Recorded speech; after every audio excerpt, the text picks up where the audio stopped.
want to let y'all in on a harsh reality with this video.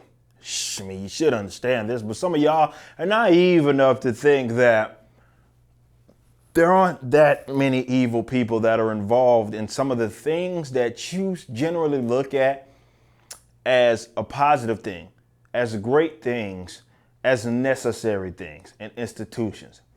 Namely being the government and what extends from that. In a lot of cases, in a lot of countries, a lot of the funding for that sort of stuff when it comes to the science. This is why I said that the science community before is also long compromised. To act like they wouldn't do anything that's politically expedient is nonsense, or they just call it right down the middle. That's bogus. Any individual can be compromised, and definitely when you tie it to something such as that institution, there you go. But what I mean by that is when you look at the fact that a lot of folks around the world and this bandwagon effects have locked down their countries in response to this virus. You've had countries that did not, but the vast majority of them seem to have done that. And you've gotten mixed results. You've even had countries like Sweden who didn't lock down, and they have less deaths per million, for example, than some countries that had lockdowns there, if not the entire time, the majority of it, if they still had all those deaths. Whereas the Sweden didn't have any lockdowns, and they even kept it under them. And I've interviewed someone on For Canon's Sake that's in Sweden. If you guys want to go check that out, it's live on all major digital platforms.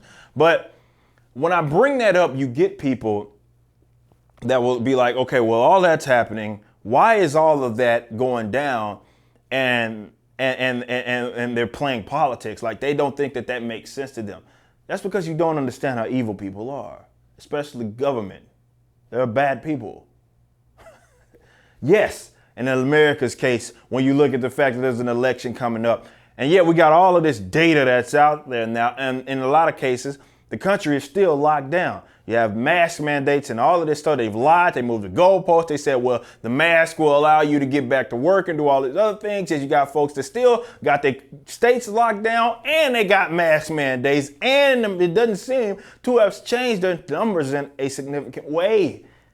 When that stuff happens and the post continues to move, they went from 15 days to slow to spread. Now we're acting as if we got to wait till a vaccine, but will the vaccine work because herd immunity, they said, couldn't happen or was a bad thing or something like that, which would seemingly negate the effectiveness of a vaccine. Why do you think they keep moving that post? Well, we can try to break it down and figure out why that's the case. But you think that they wouldn't do it because they're evil?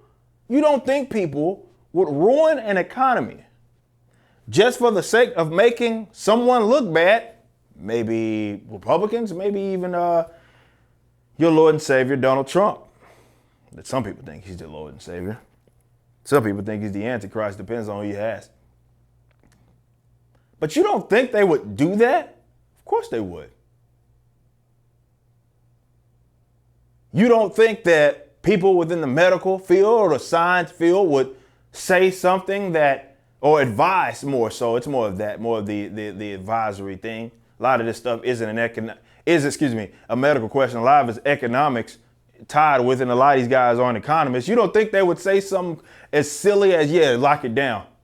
And it'd be completely I don't want to say not necessary, but stupid. Let's call it what it is, to extend it for this long period of time and derail entire industries for something that seems to have an over 99% survival rate for the vast majority of the people that get it. Certainly in my age group. You don't think that they would do that? Sorry to tell you, yes, they would. Thought that would be painfully obvious when the mask thing happened. Had all of this data that was out there, and it seemed to be that there was either no consensus, or the consensus was actually the other way in terms of the effectiveness of viral spread with masks, cloth masks, and even other masks, N95 masks and such. And then out of nowhere, we get into this year, and now all of a sudden you get these folks within this community. Not all of them, of course. The ones that don't, they were like, well, this is crazy. We're the RTCs and they get ostracized. But then you get all these people, a lot of them getting their funding from the government and what have you. And then they say, well, it's so effective. We have to mandate this now.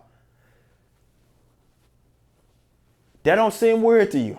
Again, going back to what I was saying. Yes, some of these people are weird. And some of these people are evil. Some of these people are stupid. And just because you're stupid doesn't mean you're evil. You may do evil stuff and think you're actually doing good things. But yes, there are evil people in this world, and a lot of them work for government. And yes, they will for the sake of making someone look bad. When it comes to voting and what have you, to make people look bad, yes, they will do that. Of course they would do that. I know it sucks because damn, they playing with people's livelihoods. Why would they do that? Why would they do such a thing? Because they're evil. So I hate politics. I always say that politics, of course, the libertarian position, the ultimate end game would be to rid the world of politics. But politics brings out the absolute worst in people. That's what I believe. It makes people that you think were generally good people become very bad people for the sake of a political slant or trying to paint some narrative from a political standpoint. Yes, they will do that. And yes, they will play with your lives. We're seeing how the lockdowns, I hate when we say what the virus does. The virus only killed those people that it killed, namely old people, folks with comorbidities. But it killed who it killed, right? People die, believe it or not. But it killed who it killed. When we talk about the other things, be it in the economy or something like that, I hate when people say, well, COVID didn't do jack in that regard. The government did. These authoritarians did. These folks that are so scared, and government does a great job of that, huh? Whipping y'all up in a frenzy and getting y'all so scared y'all will give up every freedom you got just for the sake of some false sense of security. But that's what happened. They know you're scared. They got you scared. Lock it down. Derail industry. Meat shortages and all kinds of stuff. Suicide rate, domestic violence, all this other stuff that they say, well, you got to take responsibility for, let's say, virus deaths because, you are against mask mandates or you're against lockdowns. Therefore, all the blood's on your hand. Well, it's not blood. All those deaths are on your hand. They won't take, of course, responsibility for those other things that I just mentioned. When the suicide rates and the domestic violence and the child abuse and all of that stuff goes up because you have, derailed people's livelihoods. That stuff happens. How it impacts because of the inability to move around and how that impacts other industries. And how it impacts the future. You dump trillions of dollars getting it out of thin air, selling off assets of the unborn, future generations. They don't want to take responsibility for that. But they expect you to take responsibility for all the other deaths. It's amazing. It's absolutely amazing. But I want you, and I'm not saying this to be just a negative person, but it's the reality of the situation. You cannot assume just because you look to these deals or you want to even be a part of them. You've got some aspiring politicians and aspiring government officials, scientists. You think, well, there's no way that I could ever be compromised. Why would they do such a thing? It's because they're evil.